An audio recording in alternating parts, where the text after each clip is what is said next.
Muy buenas tardes a todos.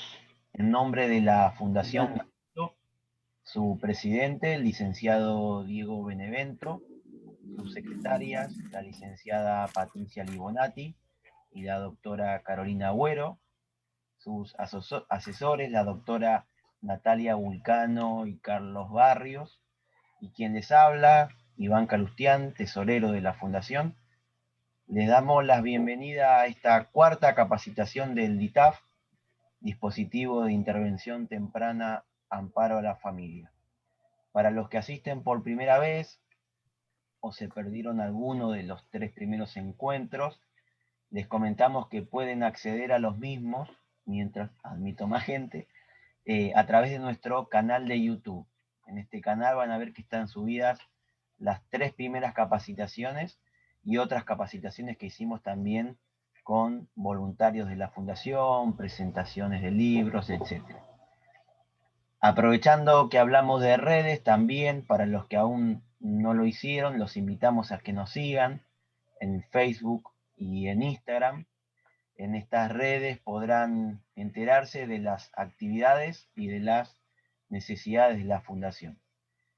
Y ya que hablamos de actividades y necesidades, y como buen tesorero que soy de la Fundación, voy a aprovechar para hacer también el mangazo que hago en todos los encuentros, para invitarlos a los que quieran y puedan a colaborar, aparte de la colaboración que hacen muchos de ustedes como voluntarios y como miembros del DITAF, para hacer, si pueden, también una colaboración con víveres en las necesidades que surjan en misiones de la Fundación, y si pueden también donaciones de dinero.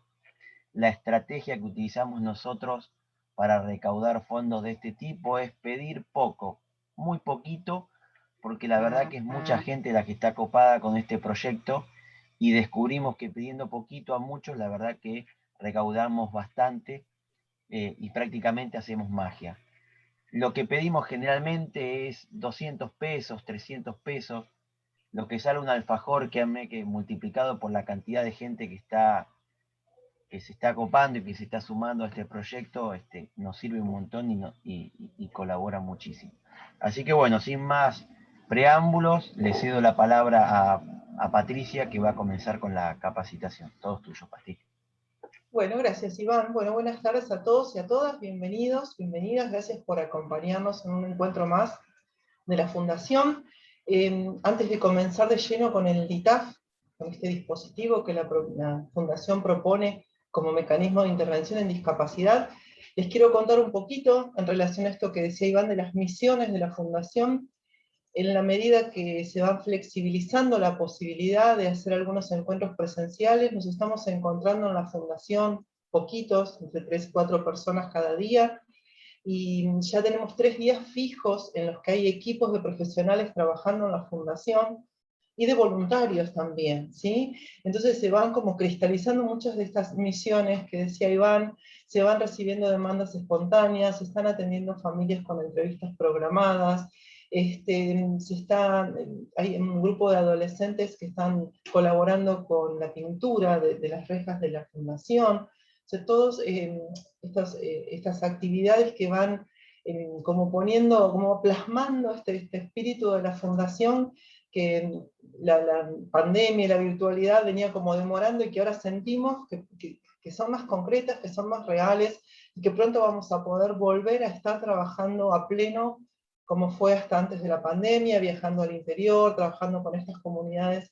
sobre todo de Santiago del Estero, que dejamos ahí, con las que seguimos en contacto, por supuesto, pero con las que queremos volver a trabajar en forma presencial. Esta semana en particular fue muy productiva en la Fundación, se pudieron llevar a cabo numerosas entrevistas y concretar así como muchas acciones de acompañamiento a familias que lo están necesitando mucho, ¿sí? Así que bueno, les agradecemos por esa posibilidad, por la colaboración de ustedes, y bueno, esto duplica nuestro entusiasmo, ¿sí? La verdad que dan más ganas de seguir. Para contarles un poquito a quienes se conectan por primera vez a nuestras capacitaciones, como decía Iván, este es el cuarto encuentro en el cual venimos desplegando las características y los conceptos que hacen a este dispositivo de intervención temprana que proponemos como modo de intervención en discapacidad, pero en general, esto lo decimos siempre, aplicable a todo tipo de situaciones traumáticas, ¿sí? No solo discapacidad, familias que tienen una persona con una enfermedad degenerativa, una enfermedad terminal, personas que han perdido seres queridos. A ver, la pandemia, que es en sí misma una situación traumática que nos enfrenta a todos a pérdidas diarias, ¿sí? Entonces nos parece que todo lo que proponemos en el modelo, más allá de los talleres que vendrán más adelante, son conceptos perfectamente aplicables a cualquier situación traumática. Hasta aquí hemos desarrollado un poco lo que consideramos que es el eje, la columna del modelo, que es el conocimiento de las etapas de aceptación de un diagnóstico, ¿sí? Nosotros consideramos que es imposible intervenir en forma asertiva y favorecedora y hacer intervenciones afortunadas con familias que transitan situaciones traumáticas si no conocemos que un diagnóstico o una situación traumática tiene un tiempo de aceptación y un proceso lógico de aceptación que tenemos que conocer para hacer las intervenciones adecuadas, para poder esperar a esa familia, para no enojarnos cuando no actúan como nos parece que sería lo correcto, cuando, no sé, no toman las indicaciones terapéuticas que se hacen, o las indicaciones pedagógicas que hacen los docentes en las escuelas, ya sea comunes o especiales. Vamos a hacer un rapidísimo repaso por las etapas para quienes se suman por primera vez. Nosotros decimos que a partir del diagnóstico se instala un impacto, un trauma, que hace que la persona y la familia que lo recibe entre en una primera etapa de shock o embotamiento, ¿sí? El shock que hace perder las representaciones, donde el lenguaje queda prácticamente desarticulado, hay un diagnóstico sin pronóstico, no hay representaciones sociales para esto que nos están diciendo, que un hijo nació con una discapacidad, por ejemplo, ¿sí? Entonces esta primera etapa de shock lo que hace es desplegar, la persona en shock despliega mecanismos psíquicos, dentro de los cuales el más importante es el de la negación, ¿sí? Negamos, esto no está pasando, ¿sí? A ver, las intervenciones en esta primera etapa, como les decía, el lenguaje se desarticula, son, a ver, por más que hablemos y expliquemos, va a parecer que la persona no nos entiende, porque está en shock.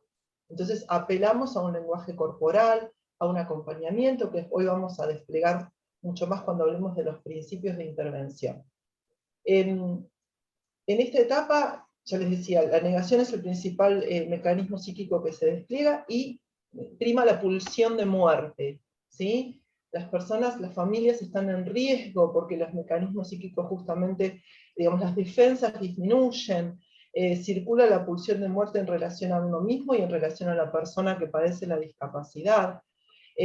Por eso es tan importante acompañar a estas familias en este momento en que el riesgo subjetivo y físico es real, ¿sí? Porque el shock desarma todo, nos desestructura, ¿sí? Decimos que en una segunda etapa se pasa a la etapa de peregrinación o búsqueda de la figura perdida. ¿Qué es esta etapa de peregrinación? Justamente un peregrinar en búsqueda de ese que nos desmienta el diagnóstico, ¿sí? Familias que tal vez consultan muchísimos profesionales para que uno les diga que no es así, que está equivocado, que su niño no tiene tal o cual cosa, o que la persona que padece esta enfermedad se va a poner bien, o que quien padeció este accidente va a volver a caminar, ¿sí? Entonces se peregrina en la búsqueda de otra respuesta, se peregrina en la búsqueda inconsciente de recuperar lo anterior al trauma. Queremos recuperar esa situación idealizada que teníamos antes del trauma, ¿sí? Esta segunda etapa de peregrinación nos pone muchas veces a los profesionales, docentes y a todos quienes acompañemos en situación de tener que aceptar, por ejemplo, que después de trabajar con mucho tiempo con una familia, con un paciente, se vayan. Entonces decimos, ¿qué pasó acá? Bueno, están peregrinando, están buscando otra respuesta, otra mirada, están buscando, como les decía, quien les miente. Si desconocemos esto, nos enojamos, lo tomamos como una cuestión personal y seguramente hagamos intervenciones desafortunadas. Otra cosa que pasa en esta etapa de peregrinación es que toda esa energía que se destina al peregrinaje se retira de otros ámbitos, por ejemplo del hogar, por ejemplo de los otros hijos, por ejemplo de la pareja, ¿sí? Por eso es tan importante conocer esto, porque tal vez en quien se vea la consecuencia de esto es en el hermanito del niñito con discapacidad, ¿no? Un docente que por ahí se enoja porque un niño no trae las cosas que se pidieron para la clase, y probablemente su mamá en ese momento no está con la energía o con la atención puesta ahí, sino en el niño con discapacidad, o en la persona enferma en la familia, o en quien requiere una atención permanente, ¿sí? Nosotros decimos que tenemos que empezar a pensar a estas familias y estos individuos en situación de guerra. No podemos seguir pensándolos en tiempos de paz, porque ahí, digamos, puertas adentro de estos hogares se está viviendo una situación muy traumática. Una tercera etapa es la etapa de desesperanza, en la que ya esto de negar se convierte en una renegación, acepto y niego, ¿no? Sí, bueno, esto está pasando, pero el mecanismo psíquico es el de la renegación, se empieza a aceptar en parte el diagnóstico, pero se sigue, digamos, desplegando básicamente en esta etapa enojo, mucho enojo hacia afuera ahora. Por eso también quienes trabajamos con personas y familias con discapacidad vamos a ser receptores muchas veces de esa ira, de ese enojo, y tenemos que estar armados y formados para entender que es un grito más de dolor ante digamos, esta catástrofe que ha acontecido en la familia, ¿sí? Que no es una cuestión personal, ¿sí? Y por último, la etapa de reestructuración, o, digamos, en la que apuntamos a que la familia ya se estabilice y recupere algunos mecanismos previos al trauma, y como que aprende a vivir con esto de la discapacidad, y en el mejor de los casos muchas familias transforman esta situación traumática en una fuerza que les hace ayudar a otras, acompañar a otras, emprender causas, por ejemplo, familias que organizan, no sé, asociaciones de padres, o cooperativas, o fundaciones, ¿sí? Digamos, este sería como el proceso lógico, pero que no es cronológico, ¿sí? No todo el mundo tarda el mismo tiempo en atravesar estas etapas, no todo el mundo puede atravesar todas estas etapas. Hay gente que tal vez por cuestiones de estructura, familiar, psicológica, historias, por lo que fuere, queda como atascada en alguna de estas etapas. Nuestra función y lo que consideramos nuestra misión es, desde los espacios en los que trabajemos, colaborar para que estas familias atraviesen estas etapas con el menor padecimiento posible, ¿sí? Si desconocemos estas cuestiones, nuestras intervenciones pueden generar mayor padecimiento y pueden generar un estancamiento en una u otra etapa. Si intervenimos con intervenciones afortunadas, digamos, intervenimos asertivamente, seguramente vamos a colaborar con el pasaje más rápido y menos traumático por esas etapas, lo cual redunda en beneficio del paciente o del alumno con discapacidad. ¿Sí? Ese es un repaso rápido por las etapas. Digo, ¿querés que profundice en algo? O... ¿Qué tal? Buenas tardes. Creo que está bárbaro. Tenemos la clase anterior grabada, o sea que pueden Por recurrir eso. ahí. Perfecto, entonces. Bien. Bueno, en el encuentro de hoy lo que vamos a proponer son los principios de intervención con los cuales trabajamos, y que también son un poco la columna de este modelo.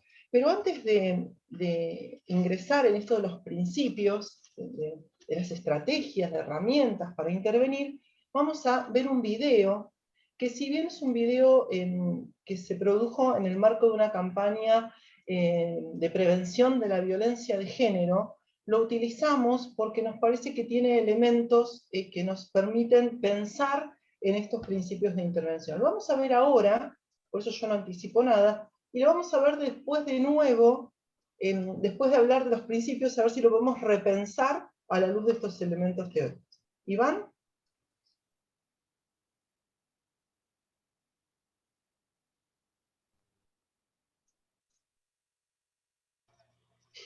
¿Se ve ahí? Se ve.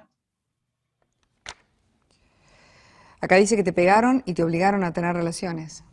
Sí. Bueno, te voy a revisar a ver si es así. Vine con mi hermana. ¿Puedo entrar? No hace falta. Esto es de rutina. Vamos a hacerlo rapidito. A ver, mostrame. Un momento, paren. ¿Por qué dudás de lo que declaró? ¿Cómo vamos a ver si es así? No. Y claro que podés entrar con tu hermana, con tu amiga o con quien hayas decidido que te acompañe. Y será rutina para vos, lamentablemente, pero para ella no es así. Respetale su vergüenza, su intimidad. ¿Eh? Vamos otra vez.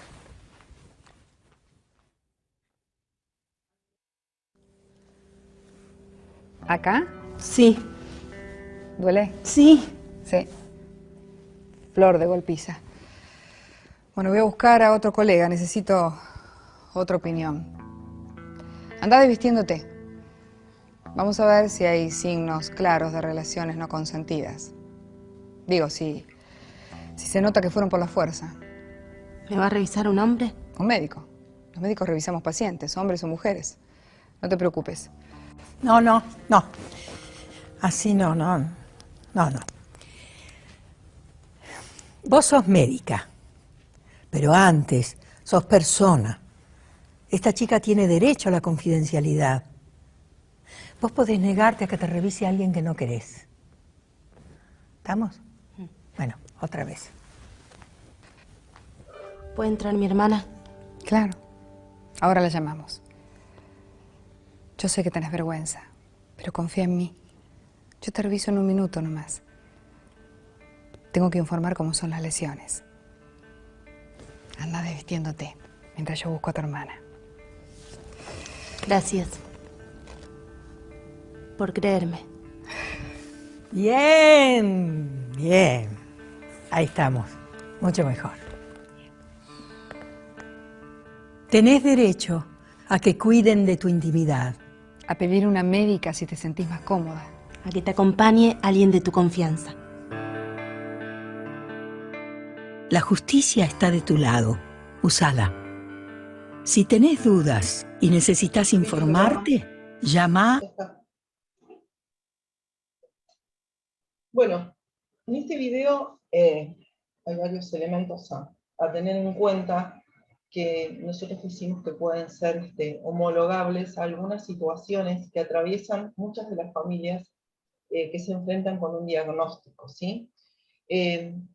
Primero me parece importante mencionar esto de los derechos, del conocimiento de los derechos, ¿no? Nuestro modelo también se basa en la promoción de derechos, y a partir del próximo encuentro va a ser la doctora Carolina Agüero quien nos hable sobre esto, es especialista en esto. Pero además, digamos, esto del trato, esto de sos primero persona, que no queremos que se piense como que es algo contra los médicos, ni mucho menos. O sea, tomamos este video como podríamos haber tomado otros, pero nosotros tuvimos hace 2 encuentros la palabra de 2 médicos, el doctor Fernando Tellería y el doctor Ezequiel Malia, en relación a esto de la formación para dar un diagnóstico, de la formación para enfrentarse a una persona y darle una noticia traumática, ¿verdad? Y hoy vamos a invitar, para hablar de lo mismo, a la doctora Natalia Vulcano, que es asesora, es médica emergentóloga y es asesora de la Fundación. Nati. Hola, buenas tardes a todos. ¿Cómo estás? Buenas tardes. ¿Cómo estás? Nati, te pregunto un poco lo que les preguntaba la otra vez a Fernando y Ezequiel, ¿no? ¿Cómo fue tu experiencia en relación a la formación para dar un diagnóstico? ¿Hay formación? No sé cómo sería la pregunta. No. La realidad es que durante la carrera no existe una materia, digamos, la formación como médico tiene como 2 grandes módulos. Uno es cuando estás haciendo la carrera propiamente dicha en la facultad, y después, una vez que salís con el título, tenés que empezar a formarte en la parte práctica, digamos, en la especialidad que hayas elegido, ¿no? En ninguno de los 2 casos hay algo formal, una materia, un espacio que te indique cómo dar un diagnóstico. Eso es, por ahí alguien te lo explica, pero va en contra total de lo que queremos expresar en el dictamen. digamos, la gente que está o que te asesora o las primeras personas con las que te topás no está de acuerdo con lo que nosotros intentamos transmitir. ¿Y tu recorrido personal en relación a esto, cómo lo has llevado, digamos? En realidad, yo empecé la carrera casi una semana y media después de haber sufrido un duelo muy importante en forma personal, ¿no es cierto? Una semana y media después de la muerte accidental de mi papá, arranqué la carrera. Fue como, y durante esos 6 años, ¿no?, que me llevó a terminar la carrera, es como que lo enfoqué desde otra manera, ¿no? Empecé a tratar, obviamente asimilando todos los contenidos, pero ya mirándolos desde otro ángulo, ¿no? Quería darle a mi formación médica como otra tonalidad, ¿no? Como otro matiz, no ser igual a la mayoría. Eso en la parte, ya en la formación principal. Y bueno, cuando me tocó estar en el hospital, mirar quiénes eran los que estaban a mi lado, ¿no es cierto? Acercarme a los profesionales, a los que iban a ser mis referentes, que siguieran el camino que yo quería darle a mi carrera, a mi formación médica. ¿Y lo has hablado alguna vez con tus compañeros, con tus colegas, esto? ¿Sentís que tienen la misma necesidad en relación a esto o no se percibe como un problema? Eso depende mucho. Los médicos somos personas, es un poco como decía, es muy fuerte ver el video porque uno te toca en la fibra más íntima, ¿no? Porque a veces uno se topa con colegas que vos decís, no, que no lo podés creer. Pero bueno, todos tenemos nuestra propia mochila, llevamos, todos los médicos tenemos porque como somos personas, tenemos cada uno nuestros propios traumas, nuestras propias cargas emocionales. Y bueno, obviamente a mí me ha tocado transcurrir la carrera con muchas personas que fueron realmente, que influyeron positivamente en mi formación y otras que fueron muy tóxicas. Entonces, obviamente que con el grupo con el que mejor me sentía, sí, cuando tenías algún traspié o un paciente se moría, bueno, en mi caso, yo al ser emergentóloga, realmente es el contacto con la muerte o con las secuelas graves de una enfermedad o de un accidente es diario. Por ahí, diferencia por ahí de un clínico que ve por ahí enfermedades más crónicas y que tienen una evolución más lenta. Pero la emergencia te da ese contacto íntimo con la muerte todo el tiempo. Y bueno, sí, he tenido colegas con los cuales me he podido abrazar en momentos difíciles y colegas que me han dicho, bueno, a ver, nena, no es para tanto, el primer muerto te va a afectar, el segundo se te va a hacer un callo. Y bueno, es difícil. Uno tiene que tener la mente más en claro para dónde querés ir. Nati, ¿y hay espacios de supervisión como tienen, por ejemplo, los psicólogos? No hay. No existen No existe, no espacios de está. supervisión. A ver, yo por lo menos en los hospitales que he transcurrido la mayor parte, hoy ya no hago emergencias, creo que mi aparato psíquico no lo soportó, pero en yo trabajé siempre en hospital público, y en todos los hospitales donde me desempeñé no había como si fuese un gabinete, como un gabinete psicopedagógico en las escuelas, bueno, no hay. Todos nosotros que nos hemos visto desbordados o que nos hemos dado cuenta de que necesitábamos un espacio terapéutico, hemos tenido que recurrir por nuestra cuenta y muchas veces llega tarde, llega cuando ya tocaste fondo como persona y que algún familiar o algún amigo o algún compañero te dice, pará, es el momento en donde tenés que ir a buscar ayuda, pero sale de uno. Mucha gente nunca lo hace. Y así pasa estos modelos negativos de los profesionales de la salud, ¿no? Porque uno habla de los médicos, pero todos los profesionales de la salud deberían tener una contención, ¿no? Algún grupo especializado de psicólogos, psiquiatras que te acompañen. Nati, muchas gracias. Y todo lo que vos mencionás, ahora lo vamos a mencionar cuando hablamos de los principios y cómo también esto de los cuidados, ¿no? Cómo es trasladable no solo a la persona afectada, sino también a los profesionales, a los equipos que trabajan. Sí, somos con estas los personas y estas familias. A los primeros que nos dan las cachetadas, ¿viste? Seguro. Y la familia va con todo su dolor sin procesar en esa etapa de shock, y tenés todos, tenés lo que vienen a romper todo con esa pulsión de muerte que hablabas vos al principio, quieren romper todo, rompen las salas, rompen ventanas, sillas, porque no pueden entender lo que les estás diciendo, y están aquellos que se quedan frisados, no lloran, no hablan, no nada. Y bueno, ahí, después de acercarse, somos los primeros por eso cuando hablan y dicen, no, porque los médicos, y es cierto, nosotros estamos ahí y en la primera línea de batalla, y bueno, que quizás sea un buen momento estando en la fundación para hacer esto, ¿no? Para capacitar, para formar, darles una nueva imagen, ¿no? De esa persona de bata blanca fría y que te dice, bueno, hicimos todo lo que pudimos, se da media vuelta y se va, sino que ese profesional que al darte una noticia te ponga la mano en el hombro, te diga, te haga sentar, te diga que si querés llamar a un familiar, te preste el celular, porque vos no sabés no te acordás ni el número de teléfono de tu casa. Entonces, bueno, creo que me encantaría, y eso es lo que hablamos siempre con Diego, que mi rol en la fundación, además de ayudar a la gente, sería también formar a los médicos y a los profesionales de la salud en esto, ¿no? En ser más empáticos, en aplicar Salmon, que es lo que vas a contar ahora.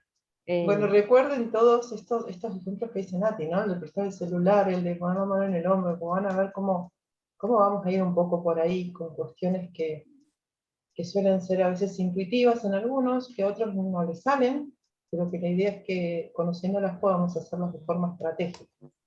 Nati, muchísimas gracias. Gracias, como siempre, Pat. A ver, insisto, no es nada contra los médicos, ni mucho menos.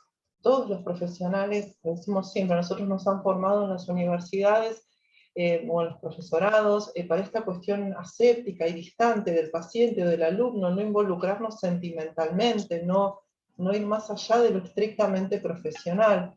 Pero bueno, si seguimos en esta situación con familias y con individuos en situaciones tan traumáticas, pasa esto que dice Nati, ¿no?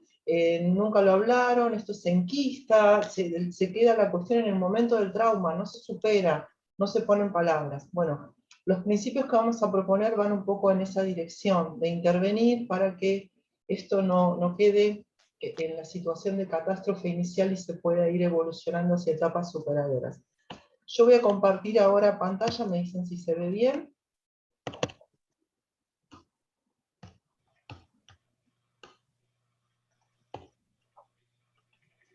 ¿Se ve? Sí, Pato. ¿Sí? Bueno, estas son todas las viñetas, las diapositivas con las que ya trabajamos, las etapas de los encuentros anteriores. Vamos a llegar, de paso les voy contando ahora que vi lo de las películas, a todos, que después les vamos a pasar a quienes se unen por primera vez, un link de una biblioteca virtual que tiene la fundación, en la que pueden encontrar el material teórico y además todas estas películas y videos que aportan mucho al tema.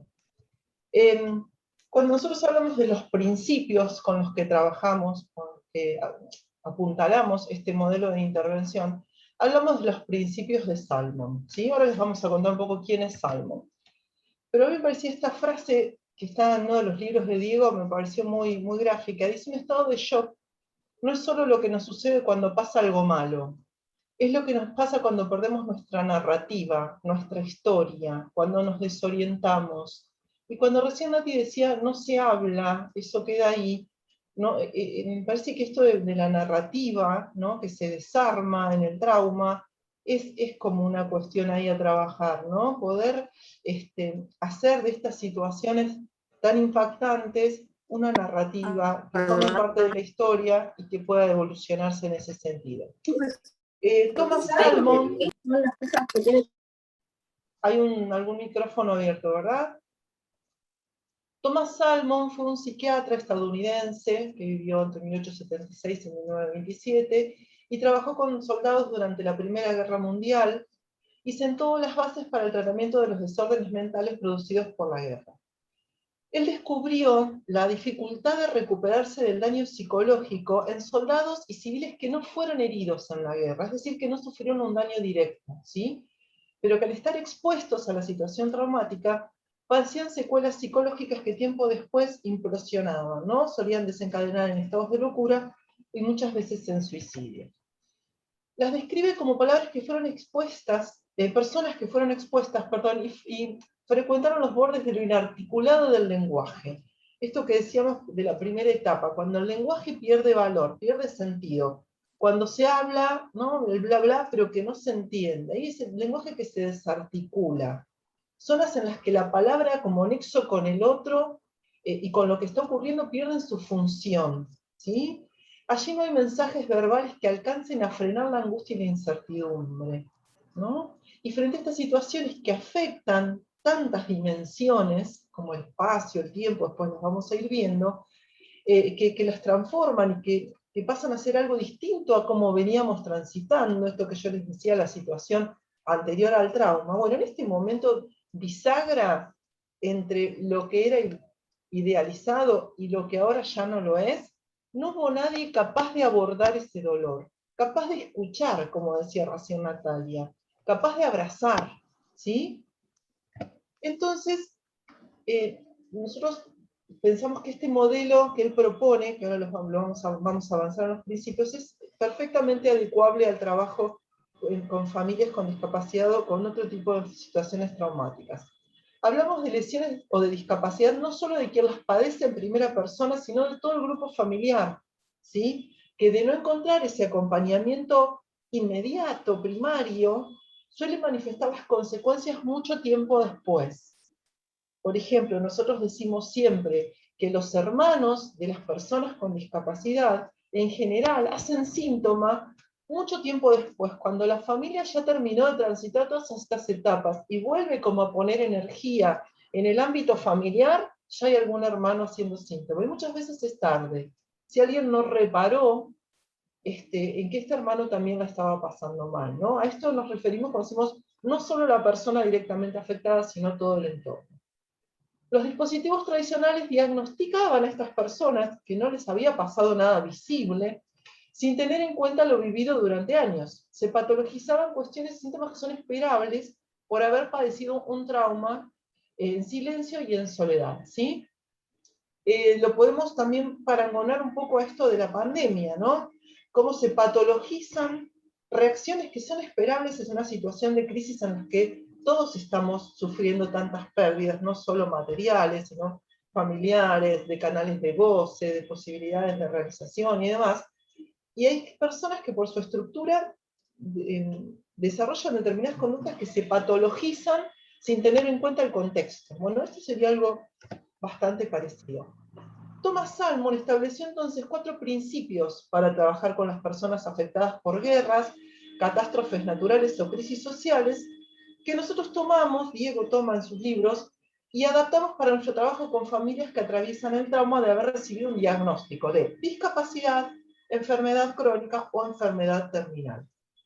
También les propongo, como al principio, que se piensen ustedes, cuando avancemos en esto de las estrategias, en cualquier situación traumática en su vida, que puede haber sido una pérdida de un trabajo también, ¿no? Estas pérdidas que no solo tienen que ser de un ser querido, si no atravesaron estas etapas y si no hubo alguien que desarrolló estas estrategias con ustedes, o ustedes con alguien cercano.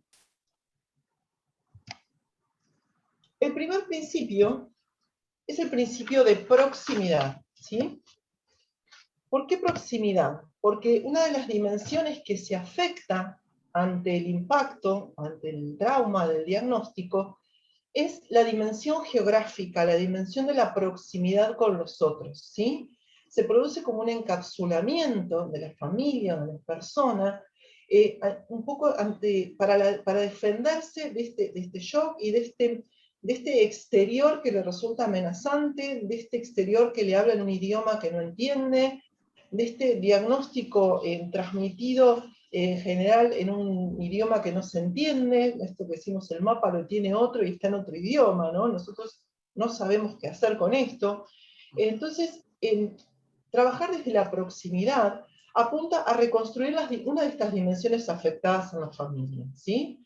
Que se repliega. Entonces hay que estar cerca para evitar que ese repliegue y ese encapsulamiento generen una defensa del psiquismo tan fuerte que después no se puede hablar. Por eso decía, recordar estas cosas que fue diciendo Nati. No se habló en el momento y no se habló nunca más esto. Y en algún lado quedó esta situación traumática, ¿sí? Trabajar la proximidad es trabajar en la construcción de 4 elementos. Uno es un espacio seguro, ¿sí? La proximidad es geográfica, entonces hablemos de espacios.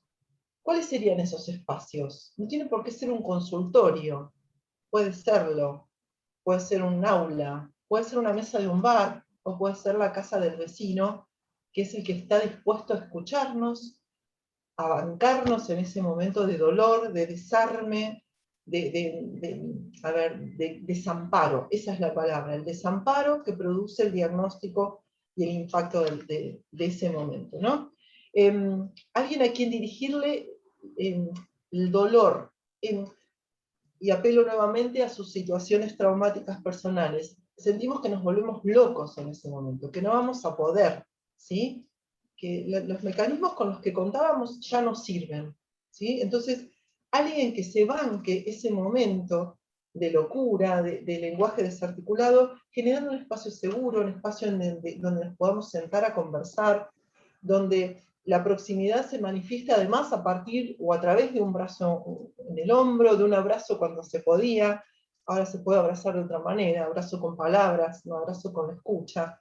Y cuando decimos espacio, pensemos, por ejemplo, cuando atendemos a una familia de un paciente en el pasillo, o en la puerta de la escuela, no así como de última, cuando no generamos ese espacio de intimidad y de confianza que permite la escucha real, ¿no? Que permite la escucha empática, como también decía Natalia. Esos no lugares, en el pasillo, en la vereda, no te doy un lugar, ¿sí? Entonces, bueno, la proximidad se reconstruye como dimensión geográfica generando espacios, justamente, ¿sí? Es un espacio ritual en el que se generan digamos, las posibilidades para que este aparato defensivo que se montó a partir del impacto se relaje un poco, esto como poder sacarnos la armadura y ahí poder desplegar todo lo que sea. Llanto, enojo, ira, bronca, desesperación, lo que sea. Otro elemento que consideramos importante en esta reconstrucción de los espacios es la figura de quien encarna este trabajo, digamos, esta tarea de rescatar de este encapsulamiento, y es lo que nosotros llamamos el terapón, ¿sí? El terapón es esta figura, este doble en batalla, este Sancho Panza. Nosotros utilizamos siempre como muy gráfica la figura del Sancho Panza y el Quijote, este Sancho Panza que escuchaba la locura del Quijote, sin juzgar, sin pretender cambiarlo, sin querer normalizarlo, ¿no? Y sin presumir de soluciones mágicas, ¿no? Si escuchamos al otro, no tiene que ser para que termine siendo lo que nosotros queremos en este momento. A ver, estamos hablando de las primeras etapas, estamos hablando de personas o familias en shock, ¿sí? Entonces, con la flexibilidad de acompañar sin juzgar, sin querer normalizar, y bancándonos recibir ese grito de dolor que el otro tiene para dirigirnos, ¿no? En la Ilíada de Homero se menciona el terapón y se dice que para la supervivencia psíquica es necesario un terapón a quien es vital hablarle, ¿no? El terapón es esta figura, como les decía, que puede ser un profesional que encontramos y que mágicamente se genera este vínculo, esta transferencia en la que el dolor se puede alojar. Puede ser un familiar, puede ser un docente, puede ser la vecina, que se acercó y nos dijo, mira, ¿sabes qué? Va a estar todo bien, tranquila, yo voy a estar acá, yo sé que esto no es lo que esperabas, pero... y se banca la que venga, ¿no? Y ese terapeuta se va a ir corriendo de este lugar de sostén en la medida que registre avances de esta persona y de esta familia en las etapas. Otro elemento que mencionamos siempre es la provocación para seguir viviendo, porque como decíamos, somos gente que se muere, ¿no? O cuando nos dan la mala noticia de una discapacidad o de un accidente, o cuando se nos muere un ser querido, sentimos que nos morimos con él, ¿sí? Entonces, esto de afuera, que nos trae de nuevo a la vida, que nos hace dar cuenta que nosotros seguimos vivos, puede ser este primer abrazo, puede ser un llamado telefónico, como decía Nati, por eso tomé lo del celular, puede ser un apretón de manos, puede ser cualquier cosa que instale este vínculo en el cual se pueda, como decía, alojar este sentimiento de desamparo, y que cuanto más perdura esta sensación de desamparo sin que nadie intervenga, bueno, más difícil va a ser superarlo. Digamos, esta provocación para seguir viviendo sería aquella palabra que no se dijo en su momento, bueno, hay que decirla lo más rápido posible, ¿no? Alguien que diga esto que el sistema no puede decir. ¿Y qué no es que no puede decir porque sea discriminador, o porque sea mala gente, o porque también a los profesionales, a los médicos, a los trabajadores de la salud, a los docentes, también se nos desarman las estructuras, también nos impacta la noticia, también el idioma a veces se nos desarticula, digamos, también atravesamos las etapas, ¿sí? Entonces, digamos, esto, una discapacidad, por ejemplo, como decíamos al principio, no hay representaciones, entonces no cualquiera puede tener la palabra en ese momento, ¿sí? Es algo no esperado. Esto en relación a la proximidad. Digo, vos, en relación a la proximidad, yo acá había puesto, perdón, algunos, cómo intervenir desde la proximidad, decía, estableciendo proximidad de lo corporal, ofreciendo espacios de reparación emocional, escuchando y conteniendo el dolor, y constituyéndonos en espejos de la persona familiar que atraviesa el trauma. ¿Por qué espejo? Porque de alguna manera esta fragmentación que surge la persona o la familia en el momento del trauma, con este espejo del terapeuta, digamos, actuaríamos un espejo que reunifica eso fragmentado, ¿sí? Pero digo, me parece que en relación a la proximidad vos tenías algo para agregar. Sí, empezar a... espérenme un cachito, a ver. ¿Se escucha bien, Patri? Sí, perfecto. Sí, estamos hablando de principios y no de fórmulas, porque no tenemos, porque, a ver, partimos de que es un trabajo artesanal, caso por caso, por familias y por pacientes y alumnos e instituciones. Entonces, Salmon nos da estas orientaciones para que en ese respeto por esa otredad podamos intervenir. Porque esto va a tener el respeto por cada espacio desde la cultura que lo atraviesa.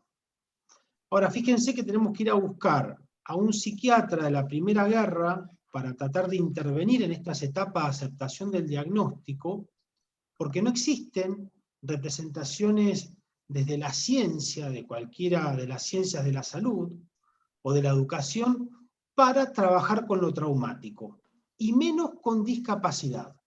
Por eso tenemos que ir a buscar estos principios y adaptarlos. El principio de proximidad es el más importante porque es el principio que estructura el psiquismo de una persona y de un grupo de personas, de la familia. ¿Pasás la próxima, Patri? Sí. Salmon, cuando habla de proximidad, no solamente habla de proximidad geográfica, sino habla de proximidad afectiva. Ambas, primero se parte de la proximidad geográfica, que vamos a tomar la teoría del apego de John Bowlby, para pensar cómo nosotros nos relacionamos con un otro que nos da seguridad, pero vamos a ir avanzando de ese espacio entonces de distancias a distancias afectivas, que es lo que nos permite reconocer un otro. Lo interesante de la teoría del apego de Bowlby, que está hablando de proximidad, pero desde otra escuela psicológica. Bowlby también era un médico psiquiatra. Él dice que la figura de apego es esa figura que en su cercanía nos va a autorregular, nos va a dar una homeostasis, nos va a hacer sentir seguros. El caso más importante, ¿cuál es? Es el cuidador primario el que va a hacer esto, ¿sí? Ese cuidador primario que antes decíamos que era la madre y el padre, ahora nosotros trascendimos ese modelo y sabemos que hay figuras primarias que son aquellas que estabilizan ese desorden hormonal, psicológico, ambiental. Lo interesante de Bowlby y de la respuesta que propone el modelo que estamos dando es que nosotros trabajamos con lo ambiental, ¿sí? Es lo que se fue dejando de lado en todo este recorrido. Fuimos trabajando la proximidad con el paciente en relación a las conductas, en relación a lo psicológico, en relación a lo pedagógico, en relación a los órganos, pero nos olvidamos de esta relación de proximidad y de relaciones que él va a entablar con un otro. Por eso Bowlby, y por eso es que tenemos esta demanda con el médico, porque es la figura que tiene la respuesta, es nuestra figura de apego en esta sociedad de consumo. ¿Qué ocurre? Tanto el médico como el psicólogo en esta proximidad nos enseñan a mantener alejado al paciente. Vamos por la próxima, por favor. Entonces, profundizando esto, en esta proximidad, ¿cuál es la función de la figura de apego? Esta función de seguridad es regulador tanto emocional como de las distancias, genera una homeostasis, la búsqueda del equilibrio. Vieron que una figura de apego de mayor rango quiere decir una figura que tenga como los mecanismos más armados, que tenga representaciones tales, va a generar, por el solo hecho de estar junto a esa persona, que nosotros nos sintamos más seguros, más ecuánimes. Y fundamentalmente la figura de apego, ¿qué va a hacer? Va a regular la ansiedad de separación.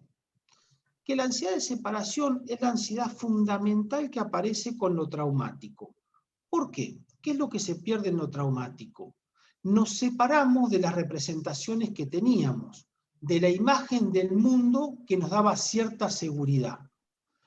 Cuando nosotros dejamos de creer que nuestra vida va a ser tal, que nuestro hijo va a ser así, porque hay un diagnóstico que nos corre de ese mundo, sentimos esta ansiedad que nos va a provocar esta desestructuración que Patricia nombraba como el shock.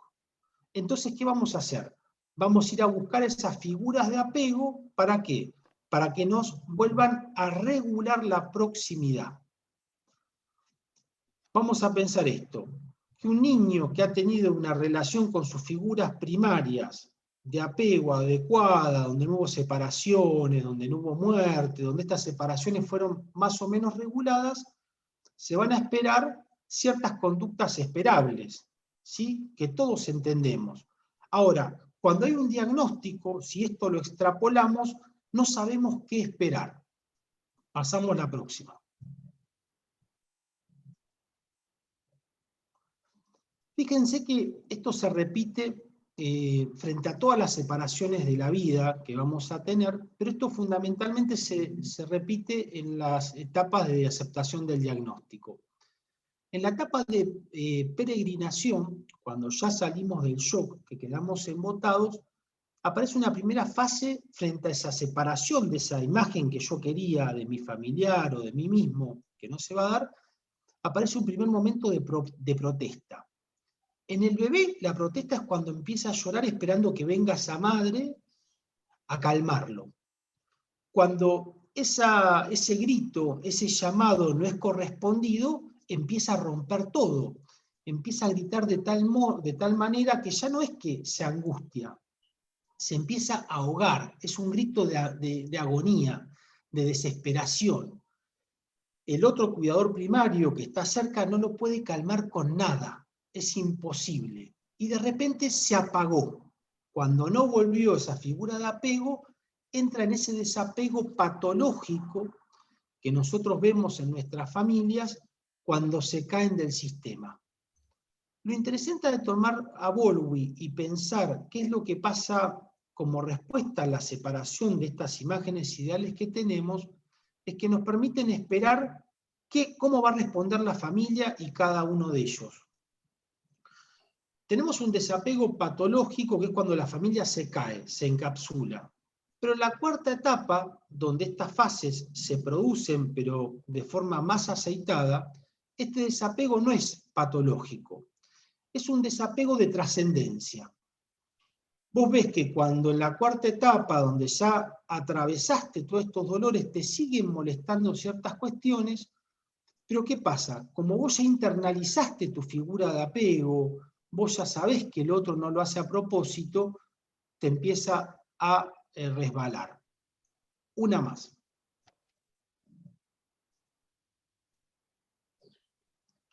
Ahora, lo importante de Bowlby, que habla fundamentalmente entonces de esta relación de proximidad que se genera con el bebé en la piel, ¿cierto? Uno lo empieza a tocar el bebé porque el bebé no habla, después lo empieza a tocar con palabras, le empieza a establecer distancias. Estas separaciones lo van a marcar para toda la vida. Por eso, como decíamos con Patricia, de este modelo, es fundamental cómo nosotros intervenimos en la proximidad. Cómo la figura de apego que sostiene la ciencia de la salud, de la educación, o la figura de apego del sistema jurídico-administrativo, te va a reconstituir en esa distancia que vos perdiste por el shock. ¿Qué ocurre? Uno no sabe cómo pararse en el mundo. Como decíamos el encuentro pasado, estamos hablando en un lenguaje que no es el lenguaje que uno conoce, no conoces a quien te lo dice, el mapa lo tiene otro. Entonces no sabes cómo pararte en esa nueva realidad. Una cosita importante, fíjense que la figura de apego, esta figura que constituye la proximidad, este principio que se desarticula en lo traumático, uno lo ve claramente cómo esto afecta cuando uno de los cuidadores primarios o cuando un hijo o alguien queda internado por mucho tiempo, o desaparece o muere, o también en las adopciones, cuando estas figuras de apego se van cambiando. ¿Qué ocurre? No se logra internalizar estas distancias de relación con el otro. Entonces empezamos a tener o conductas maníacas, esta urgencia catastrófica que vamos a ver luego en el próximo principio, o la inhibición, el encapsulamiento autista. Por eso esta intervención es muy importante y, como van a ver ahora una más, tiene que ver con la proxémica del lenguaje del antropólogo Edward T. Hall, un genio, porque él empieza a trabajar en distintas culturas del mundo, cómo la gente se relaciona, cuál es el espacio afectivo y geográfico de relación de las personas. Dice que en cada cultura esta distancia va a estar determinada por el lenguaje y por la geografía del lugar. Un ejemplo, en Rusia antiguamente los hombres se saludaban con un beso en la boca. Ahora nos parecería algo simple, pero cuando los primeros antropólogos estudiaban estas cuestiones quedaban como sorprendidos, ¿sí? Son distintas formas de conexión que tienen que ver con cuestiones culturales e históricas. Entonces, según la cultura, según el espacio social histórico que atraviesen, van a haber distintas regulaciones de las distancias con el otro. Ahora van a ir viendo por qué voy con todo esto, porque esto nos va a afectar en discapacidad. Entonces, lo que dice Hall, y esto es lo más importante para nuestro modelo, es que esta distancia no solamente es verbal, sino que tiene que ver con un lenguaje de signos que son signos físicos, signos de distancias que hay que leer con respecto al otro y que no se transmiten por las palabras. Nosotros, desde la Fundación Gavito y de este enfoque, lo que queremos es que ustedes como familiares, como profesionales, como docentes, como parte del sistema jurídico-administrativo, puedan entender estos signos no verbales que nos dicen que una persona está en shock o en peregrinación, porque son los momentos donde está fallando el lenguaje verbal como nosotros lo conocemos. Y fíjense, y esto se lo recomiendo, Hall, este antropólogo, en sus 2 libros que son impresionantes, el The Silent Language de 1951 y La Dimensión Oculta, habla de 8 tipos de distancias significativas entre 2 o más interlocutores. Fíjense que nosotros, como decía recién, como profesionales, nos enseñan una sola distancia, que es mantener al paciente o a la familia afuera del consultorio. Pero en esto traumático, no solamente se descompone la distancia con el médico o el psicólogo o el trabajador social o quien fuera, sino que se descomponen todas estas 8 distancias afectivas y geográficas con el otro. El DITAF, Dispositivo de Intervención Temprana Amparo a la Familia, tiene como objetivo a rearmarlas. Por eso, cuando en la etapa de shock o embotamiento viene una familia y recibe un diagnóstico, se afectan estas distancias, salen y están en peligro de muerte. ¿Por qué? Hasta se olvidan de manejar, de poner la llave en el auto. Como siempre decimos, están en peligro de muerte. ¿Por qué? Perdieron estas representaciones, perdieron la forma de relacionarse con un otro. En proximidad, nosotros debemos devolverle a la familia un mapa de cómo relacionarse. Fíjense en estas distancias. Las voy a ir leyendo para que vean lo complejo y todo lo que tenemos que ir abordando a lo largo de esta formación. La distancia íntima, fase cercana, es el contacto sexual, donde uno tiene contacto de piel a piel. La palabra, cuando se produce el contacto, generalmente está perdida. La distancia íntima, fase lejana, es la que uno tiene con la pareja sin el acto sexual o con los hijos, donde uno le siente el aliento al otro, donde uno lo toca al otro. Estas son distancias familiares. ¿Qué ocurre con esta distancia? Esta distancia se afecta con el shock. Estas familias pierden la sexuación, pierden el contacto, como están haciendo un duelo precipitado, pierden este afecto por los hijos. Vos ves que no pierden cómo darle la teta, cómo darle de mamar, se le caen de las manos. ¿Sí? ¿Por qué? Porque están en shock. Otra distancia que se afecta es la distancia personal, fase cercana, que es la distancia que uno tiene con los familiares y con los amigos, ¿cierto? Donde no es un contacto de aliento a aliento, pero sí de un mate, de un abrazo, de un cariño. La fase lejana, ¿cuál es? Es la fase de los amigos, pero no de esos mejores amigos, de esos amigos que uno ve cada tanto. La fase social cercana y lejana es de las relaciones laborales, ¿cierto? Uno con su jefe no lo abraza, sí, le da la mano, le da un beso, o tal vez no tome mate. La fase pública, cercana y lejana, puse el ejemplo del presidente porque es una persona alejada. No así el presidente de la Fundación Gavito, porque como nosotros sostenemos que es gente que está en catástrofe, nuestra distancia es la distancia personal fase cercana. En Gavito nosotros abrazamos al que ingresa cuando ya lo vemos en shock. ¿Por qué? Porque estamos rearmando estas distancias. Esto después lo vamos a dejar para profundizarlo como lectura. Pero fíjense que en toda esta formación que tenemos, nunca nos hablaron de esto, de estas distancias que quedan afectadas con nuestras intervenciones. Ahora, en una familia que está en shock o en peregrinación, que están todas estas distancias afectadas y yo estoy queriendo que esa familia haga lo que yo le pido. Estamos sobrecargando el sistema.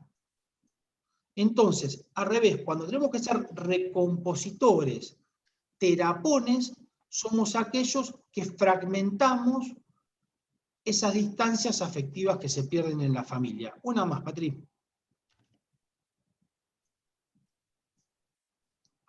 Ahora, estas distancias que las vamos adquiriendo de forma estratégica e intuitiva con nuestras figuras de apego, son mapas. Son mapas que nos permiten estar con la gente que conocemos y en la medida que se simbolizan, que se interiorizan, estar en situaciones nuevas. Por eso, como recién decía, frente a esta situación de desastre, de catástrofe, de derrumbe subjetivo, se pierde este mapa. Este mapa lo tenemos que brindar nosotros, que somos las figuras de apego. Una más. Y esto para tener un ejemplo. Fíjense que el primer espacio para un bebé es el espacio bucal. Un bebé es todo boca, ¿cierto? La madre le da la teta y lo acaricia y el bebé se tranquiliza. Por eso siempre que hay un accidente, alguien que se desvanece, cuando hay un shock, ¿uno qué hace? Le lleva un vasito de agua. No sabe por qué, pero el vasito de agua calma. ¿Por qué? Porque volvés a ser boca, te fusionás con el otro, te conectás, volvés a armar ese espacio primario. Después, ¿qué haces? Cuando esa persona está en shock, lo tapás con una manta, como acá pongo la manta del SAME. ¿Por qué? Porque armás la parte de la piel, estás armando la parte del cuerpo, lo estás abrazando. Y lo que vos haces con una persona que está en shock es preservarlo del espacio visual y del espacio auditivo. ¿Qué haces? En un consultorio lo sentás, cuando vos entendés que está la persona en shock, dejás de batirle en palabras, dejás de volverlo loco. Le convidás un café, un mate, lo sentás, lo abrigás con palabras, lo preservás de estimulación y cuando lo compensás le haces un mapa para que pueda ir a su casa recomponiendo estos espacios. Fíjense entonces qué es la proximidad. Todo lo que estamos haciendo en una intervención que puede ser de mirar a la familia o al paciente cara a cara, con un apretón de manos y con un lenguaje gestual que es el que va a ser leído por el otro y no un lenguaje verbal. ¿Uno más, Patri? Estamos con la inmediatez. Entonces, esta es la primera dimensión que se afecta, la dimensión de la distancia afectiva y geográfica con el otro. Ahora Patri va a meterse con la dimensión de tiempo, que es la inmediatez. Bueno, otro principio que propone Thomas Salmon es el principio de inmediatez, que se define como la menor distancia en tiempo para la intervención, para responder a ese llamado en medio del desamparo, ¿no? Como decíamos antes, las dimensiones varias dimensiones se afectan, pero la geográfica y la temporal son las principales, y el tiempo queda, decimos, transformado en una urgencia constante. A partir de la situación traumática, y siempre digo lo mismo, piénsense en una situación traumática y piensen si después de eso no quedaron un tiempo como en catástrofe permanente, como que cada vez que sonaba el teléfono era alguna mala noticia o algo catastrófico podía pasar, ¿no? Entonces se instala como esta sensación de catástrofe permanente, de urgencia constante, y desde nuestras intervenciones tenemos que tender a reparar también, como decía Diego, la proximidad, reparar estos tiempos, ¿sí?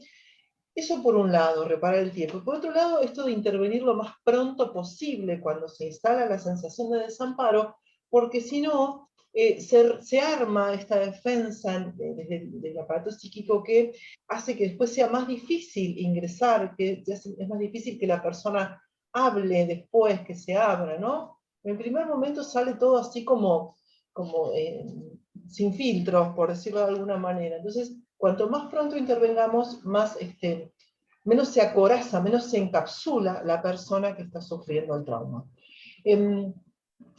Hay una frase que dice, la urgencia es el parámetro principal del tiempo que no pasa. La urgencia dura, como que la urgencia se instala. se entiende, por supuesto, eso es una de las cosas importantes, que tenemos que entender que esto es normal, que tenemos que entender que se comienzan a desarrollar en el hogar escenas nuevas, como un niño que convulsiona, una persona a la que hay que asistir, no sé, para su higiene, o para, no sé, pasar un alimento a través de una bomba, digamos, diferentes situaciones que empiezan a marcar el tiempo, por ejemplo, en el tiempo que pasa entre alimentación y alimentación de ese niño que recibe, no sé, su alimentación por una bomba o por un botón gástrico, ¿no? El tiempo pasa a medirse además en otros parámetros, ¿no? Entonces, esta urgencia catastrófica es una de las principales resistencias que se nos presentan en el momento de intervenir, tanto desde lo pedagógico como desde lo terapéutico, ¿sí? Estamos acostumbrados a ver en los consultorios, por ejemplo, familias en urgencia permanente con necesito que me atienda ya, necesito la entrevista hoy, necesito el informe para ayer, ¿no? Y si bien es súper respetable esa urgencia, no entrar tampoco nosotros en esta urgencia, sino tratar de regular esta homeostasis de la que hablaba Diego, poder ser ese otro que regula este tiempo y esta urgencia. ¿Cómo podemos hacer esto? Así como decíamos de no atender en la vereda ni en el pasillo, sino de generar un espacio seguro, también generar tiempos para la atención. No atender corriendo a la persona que quiere hablar con nosotros, al papá, a la mamá que nos pide una entrevista, también con la continuidad en las intervenciones, ¿no? Continuidad en el tiempo, justamente. No es te escucho hoy y después arréglate como puedas. Lo que pasa es que, como esta urgencia catastrófica se instala como constante, puede provocar tedio en el profesional o en el docente, y llega un momento que no escucha más, ¿no? Si uno no lo entiende, como todavía resabios de esta sensación de desamparo. O sea, esta urgencia con la que vengo a pedirte es todavía un grito de ayuda, ¿sí? Todavía es, no puedo salir solo del desamparo, entonces vengo a pedirte urgente una entrevista o urgente un informe, ¿sí? Entonces, bueno, la continuidad en las intervenciones también depende de entender la urgencia como parte lógica de este proceso. También con la calidez en el trato, ¿no? Si atendemos a las corridas, no escuchamos, no somos cálidos, no somos empáticos, no abrazamos. No abrazamos, me refiero con la palabra y con la actitud, ¿no? Y también desprendiéndonos de estos modelos tradicionales que nos hacen suponer que las personas vienen con las soluciones en forma innata.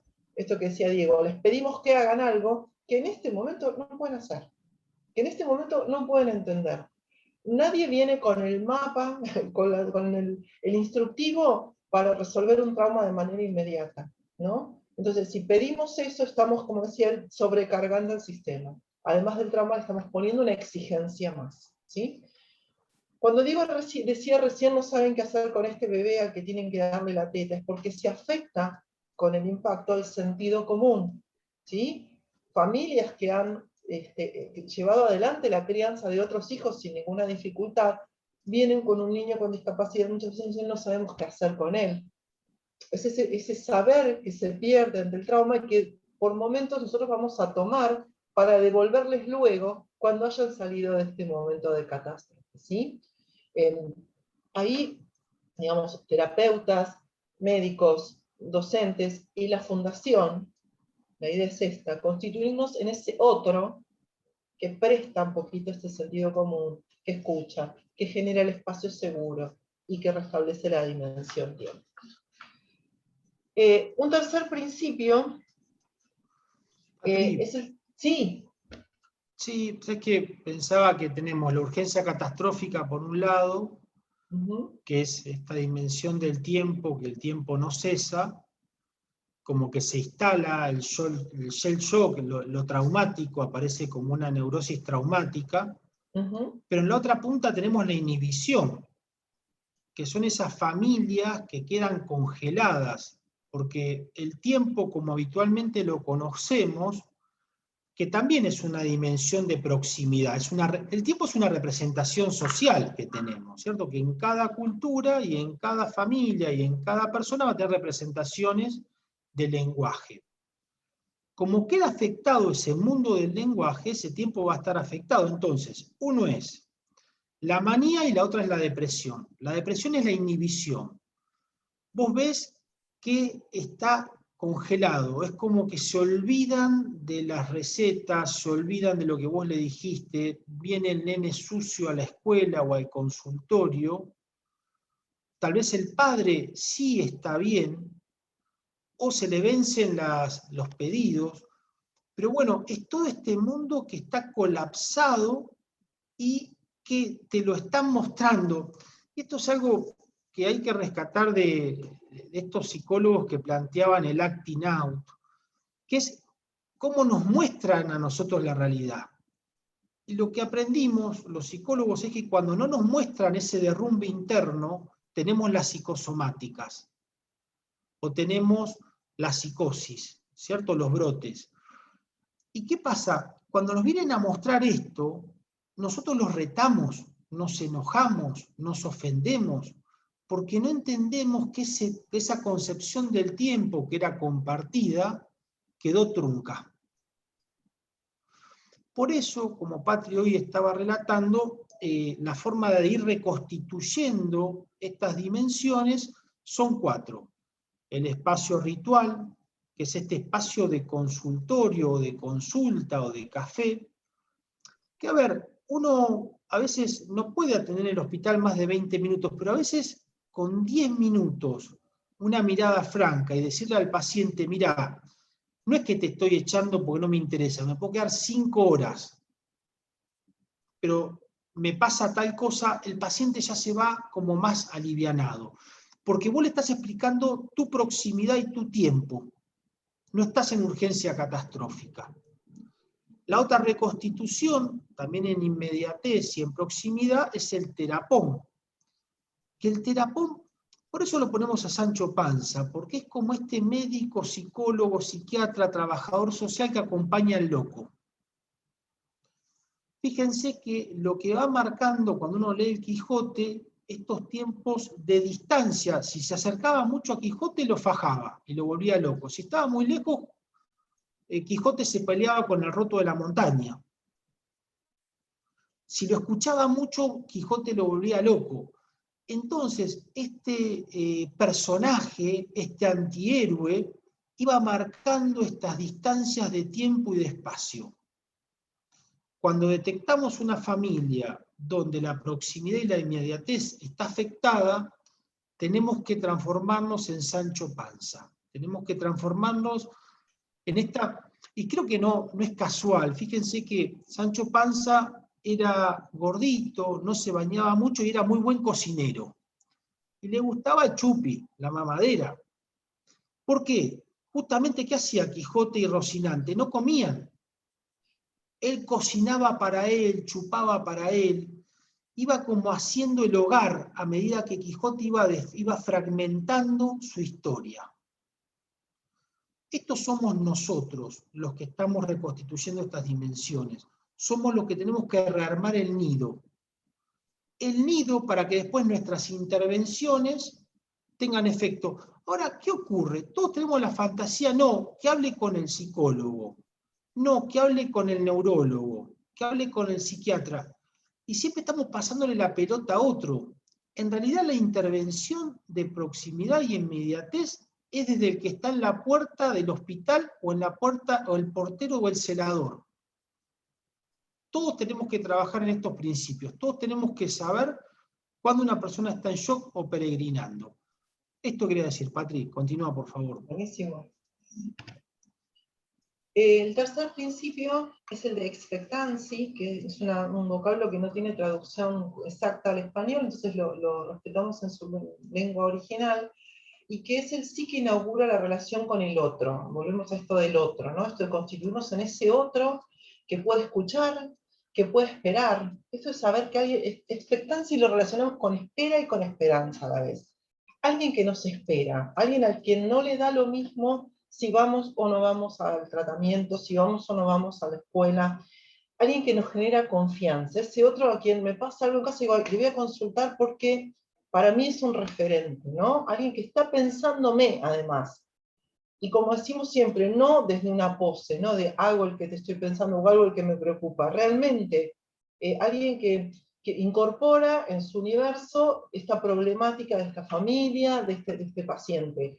Volvemos a esto que decía Nati de la formación para la distancia profesional, ¿no? Un llamado, un mensaje, aun cuando no sea un día de atención, o si sabemos que algo pasó en esa familia, esta espera, generar esta espera y esta esperanza, ¿no? Esperanza de que alguien va a tomar la posta cuando uno no puede más, de que alguien nos va a escuchar, de que alguien nos va a asesorar.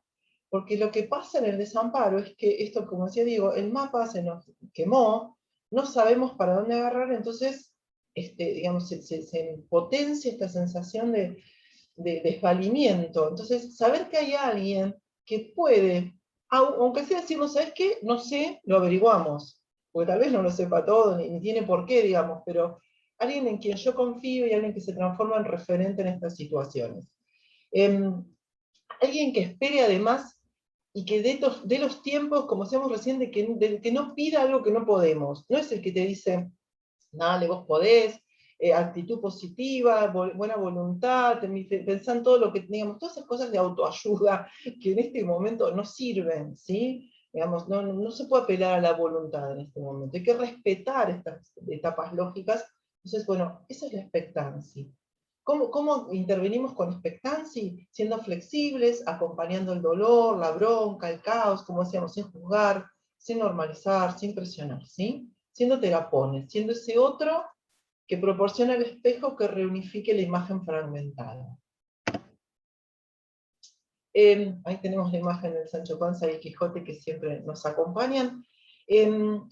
A ver, en este punto me parece importante retomar la idea de que del trabajo en equipo, ¿no? De que esto no se puede hacer solo, por eso nos juntamos, por eso formamos grupos, por eso conversamos estos temas, digamos. Nadie puede solo constituirse en un otro que soporte todo, no que soporte como aguantar, digamos, sino que sea el sostén de todo. El trabajo en equipo, uno tiene que tener en quién descargar, con quién compartir. El trabajo interdisciplinario es fundamental, un equipo interdisciplinario, pero además interconectado, no es que haya un montón de disciplinas y que no se sepa qué hace el otro, ¿no? Una interdisciplina real, con comunicación.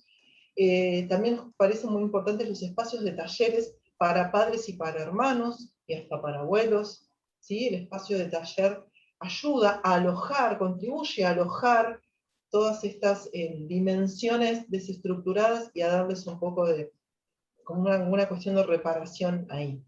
Y otra cosa que nos parece importante es que en las historias clínicas de los pacientes o en los legajos de los alumnos, sería importante que figure como, más que el diagnóstico, la etapa por la que está atravesando la familia cuando uno interviene, ¿no?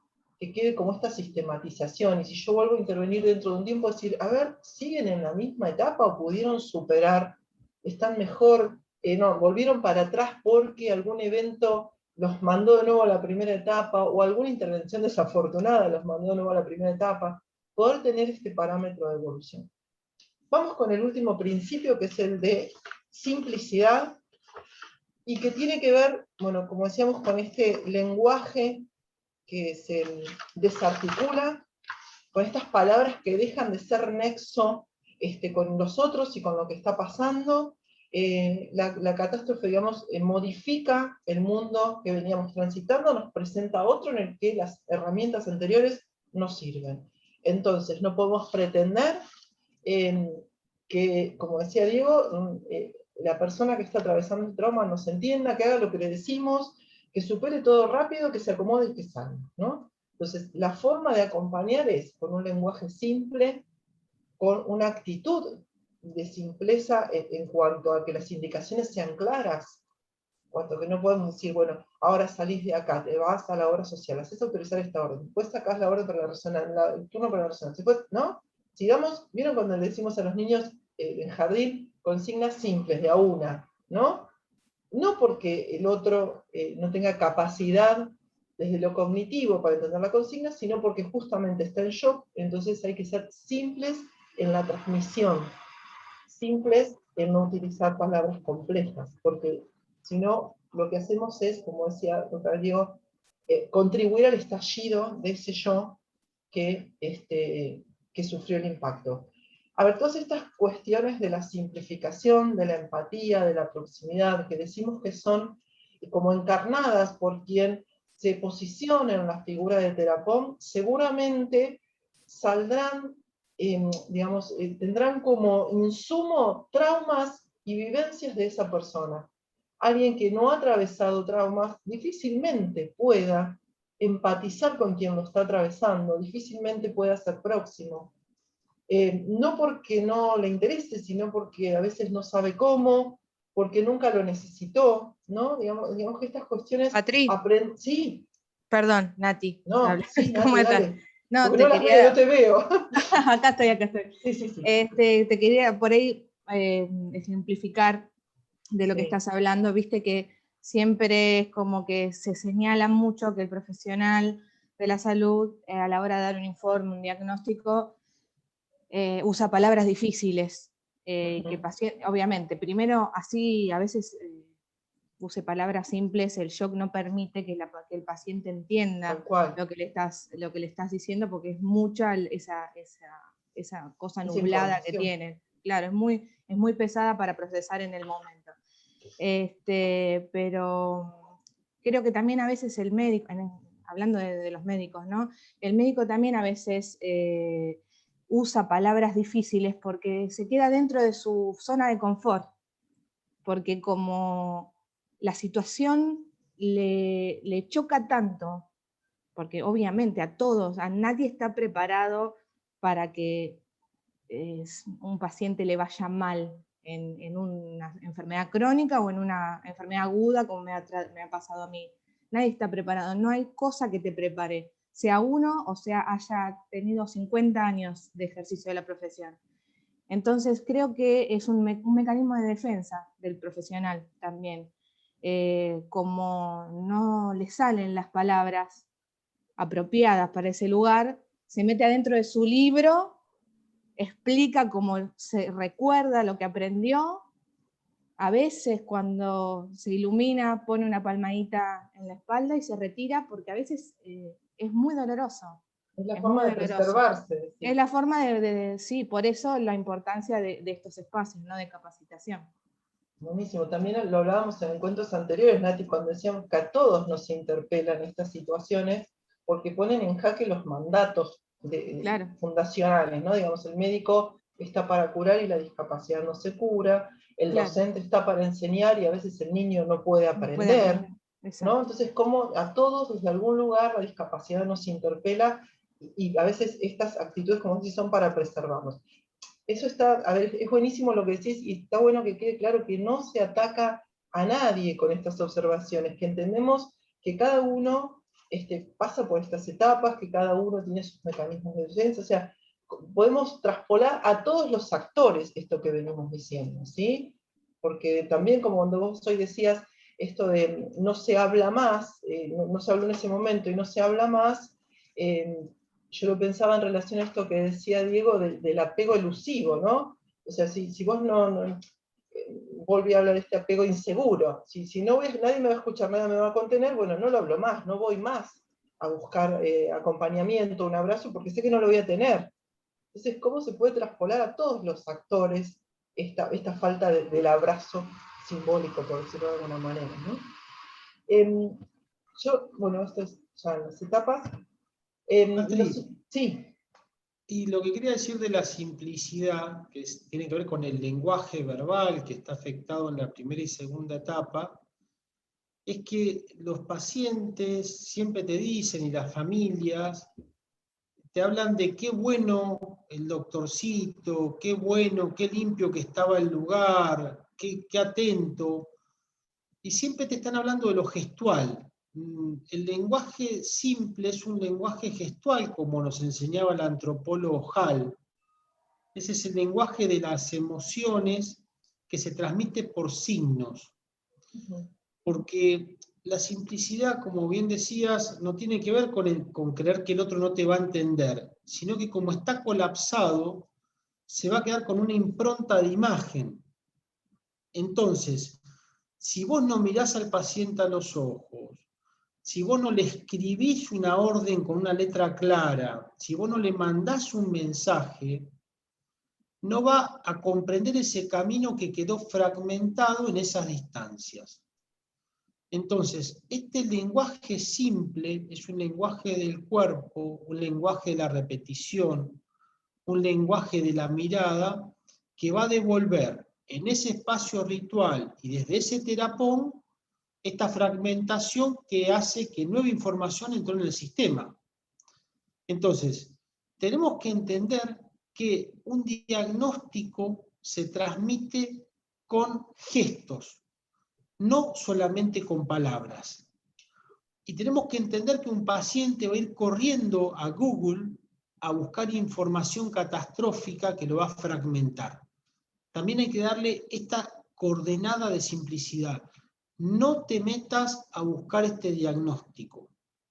Igual lo va a hacer, pero en algún momento se va a acordar y va a decir, usted me dijo que no me meta. O decirle, acordate de los pibes, ¿qué tenés que hacer ahora? Llama a tu marido, fíjate dónde estás. Esto es la simplicidad. Yo los quiero invitar a ver nuevamente el video del inicio y que pensemos después, bueno, cuáles de estos principios van reflejados ahí. Antes de hacer eso, porque después nos vamos a olvidar, les cuento que el 10 de julio es el próximo encuentro a cargo de Carolina, que va a empezar a trabajar el dispositivo de promoción de derechos, ¿sí? Pues les mandamos la invitación, pero les voy contando para que reserven la fecha. Bueno, ¿podemos ver de nuevo el video, Iván? Yo dejo de compartir, para. Ahí está.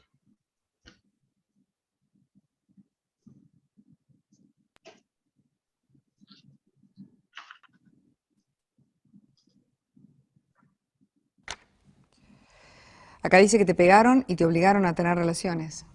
Sí. Bueno, te voy a revisar a ver si es así. Vine con mi hermana. ¿Puedo entrar? No hace falta. Esto es de rutina. Vamos a hacerlo rapidito. A ver, mostrame. Un momento, paren.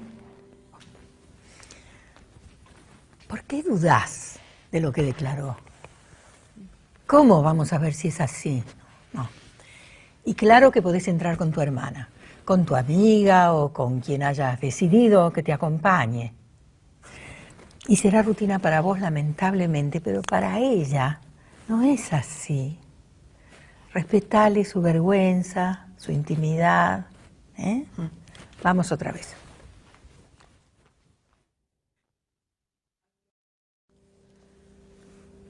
¿Acá? Sí. ¿Duele? Sí. Sí. Flor de golpiza. Bueno, voy a buscar a otro colega. Necesito otra opinión. Andá desvistiéndote. Vamos a ver si hay signos claros de relaciones no consentidas. Digo, si se nota que fueron por la fuerza. ¿Me va a revisar un hombre? Un médico. Los médicos revisamos pacientes, hombres o mujeres. No te preocupes. No. Así no. Vos sos médica, pero antes sos persona. Esta chica tiene derecho a la confidencialidad. Vos podés negarte a que te revise a alguien que no querés. ¿Estamos? Bueno, otra vez. ¿Puede entrar mi hermana? Claro. Ahora la llamamos. Yo sé que tenés vergüenza, pero confía en mí. Yo te reviso en un minuto nomás. Tengo que informar cómo son las lesiones. Anda desvistiéndote mientras yo busco a tu hermana. Gracias. Por creerme. Bien. Ahí estamos. Mucho mejor. Tenés derecho a que cuiden de tu intimidad. A pedir una médica si te sentís más cómoda. A que te acompañe alguien de tu confianza. Bueno, gracias, Iván. Bueno, nos quedan unos minutitos del encuentro todavía. Les vamos a invitar a abrir los micrófonos y a contarnos qué observaron en relación a estos principios en el video. Les pedimos para que puedan participar varios, que sean lo más breve posibles, ¿sí? si alguno de los principios que mencionamos ustedes lo pudieran identificar en esta situación que vemos en el video. Si quieren levantar la mano, les vamos habilitando a hablar. Yo no los veo a todos. A ver.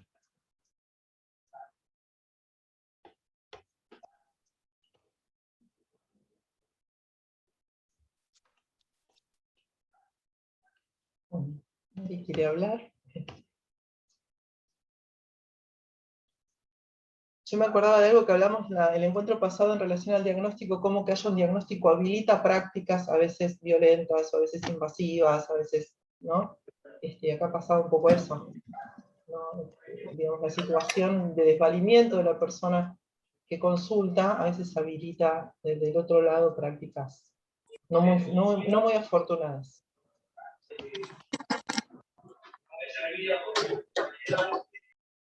Bárbara, vos querías... Te muteaste, Bárbara. Te muteaste, estás muteada. Ahí, hola. Sí, ahora sí. Bueno, yo quería agregar que, bueno, quiero buscar en YouTube las charlas anteriores, las capacitaciones anteriores, porque yo me sumé recién hoy, gracias a Gabriela, a la doctora Gabriela, y bueno, la verdad que todo lo que yo pude observar y apreciar en esta capacitación es lo que pasa posta, literalmente hablando.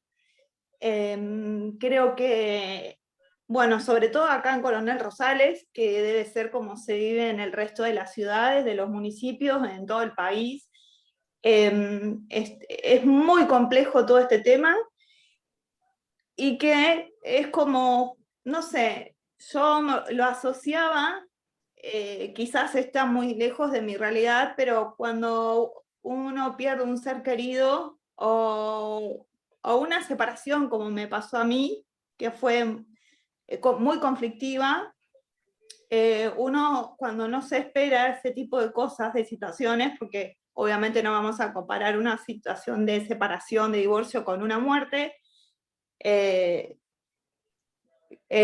pasás por muchas etapas.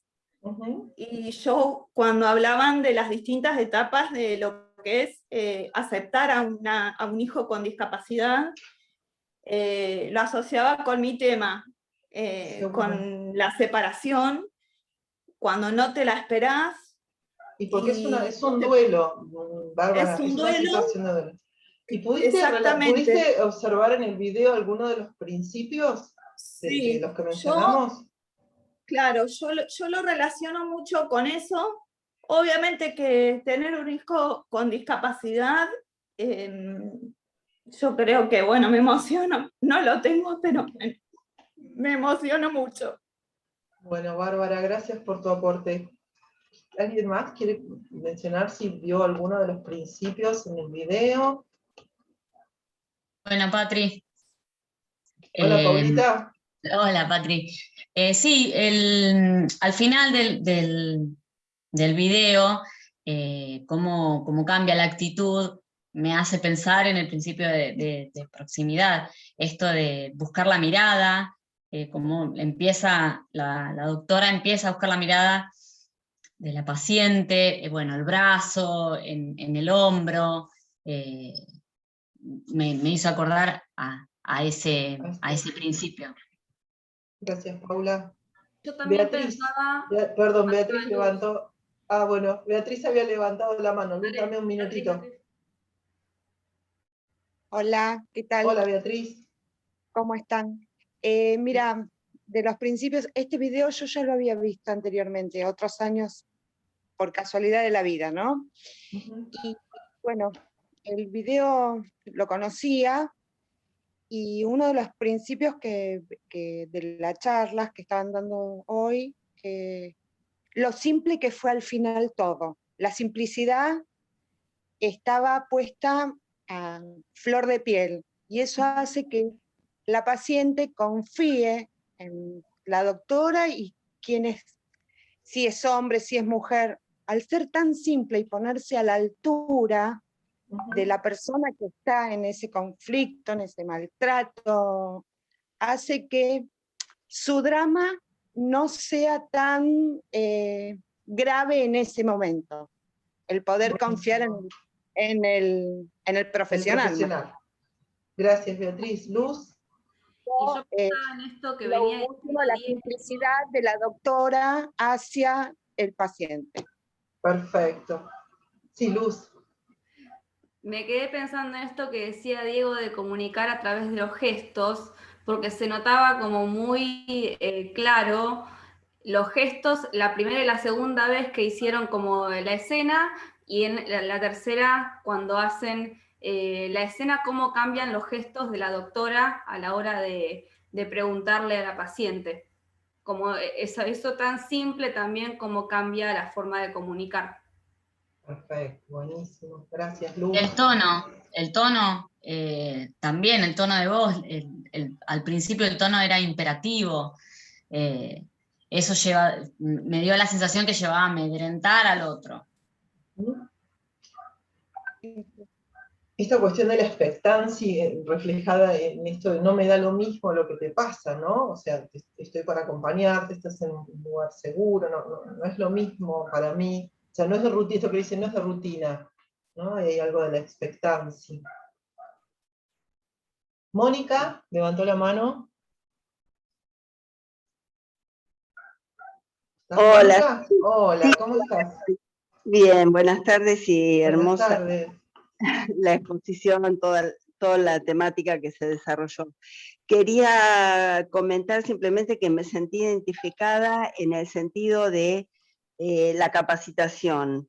Creo que la forma que ustedes desarrollan estos temas y que sin duda, en mayor o menor medida, todos los que participamos tenemos algo en cuanto a la discapacidad, o sea, un familiar o en la propia vida, algo que nos lleva a interesarnos y a participar, y creo que la permanencia, la constancia que cada uno de nosotros vamos manifestando con nuestra presencia, o a veces con el silencio, pero estando, también lo vi reflejado en ustedes, quiero decir, en todos los que lideran, enseñan, desde distintos lugares y distintas miradas, pero tanto Diego como la doctora Carolina, bueno, Patricia, todos. Yo por lo menos es lo que más siento en este momento, porque tengo también un familiar cercano con discapacidad. Muchísimas gracias. Mónica, no, gracias a vos. Mariana.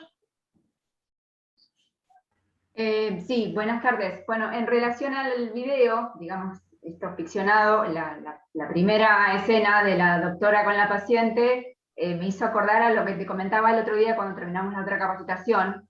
Bueno, una situación real de una enfermera que comenta que había estado en un hospital en el sector de pediatría, donde una mamá había llevado a su niño de 2 años, 3 años, por una cuestión de una alergia, y la pediatra, muy jovencita, tengamos fe que quizás en algún momento aprenda como a transmitir este tipo de situaciones, lo que le dijo es que como el nene no hablaba, que si no se daba cuenta de que si un niño tenía una discapacidad, que si no se lo habían dicho, porque si el nene no hablaba tenía una discapacidad.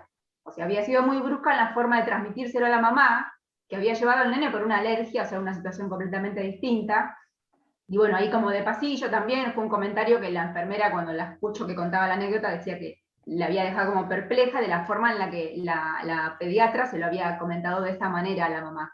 Que bueno, y decía que era joven, entonces como que entre ellas las enfermeras decían y pensaban que quizás con los años aprendería, pero no era la forma de transmitírselo. Y bueno, y también con lo que contaba hoy Natalia, de esta cuestión de que no nos preparan para algunas cosas, en la medicina o en la educación, pero que bueno, que de alguna manera, bueno, yo soy maestra domiciliaria y por ahí se viven ciertas cuestiones de pérdidas literales de los estudiantes, fallecen, y bueno, también en ese momento algunas veces nos han dicho, bueno, ustedes deben estar acostumbradas, y es algo que decimos que nunca nos vamos a acostumbrar, que nada, yo digo, el día que me acostumbro a una situación así, me pongo un kiosco y dejo de trabajar de lo que trabajo, porque uno nunca se puede acostumbrar a algo así. Pero que bueno, uno se busca los medios, porque tampoco hay ninguna cuestión de contención ni nada, o sea, lo hacemos entre nosotras y no es lo mismo, no es un espacio terapéutico con todas las letras, como para seguir sosteniéndolo y seguir eligiendo el lugar que elegimos. Pero bueno, nada, no estamos como de alguna forma teniendo un apoyo real para atravesar este tipo de situaciones y continuar trabajando y haciéndolo de la mejor manera posible, ¿no? Buenísimo, Mari. Gracias. Bueno, Diego, no sé si vos querés cerrar, son 7:10. No te escucho. Me gustaría cerrar con un comentario que, a ver, en realidad la figura de apego ahí vendría a ser esta segunda actriz que está en lugar de Terapón. Esta es la figura más importante, ¿cierto? Que es, sin esa figura de apego, esta médica no logra empatizar. Fíjense en cómo son las intervenciones de ella. Se saca el lente, se acerca, está inclinada hacia adelante. Es cortante pero dulce. Sostiene pero corta. Ella es la verdadera Salmon. Su lenguaje gestual es hacia adelante, queriendo escuchar, mirándola, reflexiona como si ella en algún momento hubiera sido ella. No la juzga. Entonces, esto es Fundación Gavito, esto es este modelo, generar desde estos principios que van a cambiar según las familias, las etapas, las culturas, la distancia proxémica, pero basándonos en estas 4 dimensiones que están afectadas. Sin esta figura del terapón, de esta actriz médica, no hubiera habido esta intervención tan sencilla como decía Beatriz, como decían ustedes. Esto es la fundación, ¿sí? Es este entramado de gente que va autorregulándose en la medida en que lo traumático va fragmentando. Esto simplemente agradecerles por estar acá, invitarlos a que vean las otras capacitaciones, que vean la primera para que entiendan dónde está inserto en el DITAF, los principios y las etapas, porque después cuando hagamos los talleres vamos a reconstituir de forma individual y grupal con las familias estas dimensiones. Patri, Iván, Nati, ¿algo para cerrar? No, leo algo que puso Alejandra en el chat, que dice, viendo el video recordé algo que leí hace un tiempo sobre cómo tratar a los pacientes y terminaba diciendo, vos elegiste tu profesión, tu paciente no eligió ser paciente. Algo que Alejandra compartía con nosotros. No, por mi parte agradecerles nada más, y bueno, decirles que nos encontramos el 10 de julio. ¿A ustedes, chicos? ¿Algo más? ¿Cerramos nomás? Cerramos, gracias a todos. Toda la información está en nuestro Drive. Vamos a subir estos PowerPoint, vamos a seguir subiendo material para que puedan trabajar desde ahí, donde están las etapas, los principios, las películas, y donde ustedes también van a poder subir información afín a lo que estamos trabajando, ¿sí? Bueno, nos vemos la próxima entonces. Gracias a todos. Buen fin de semana. Gracias. Adiós. Chao, gracias. Chao.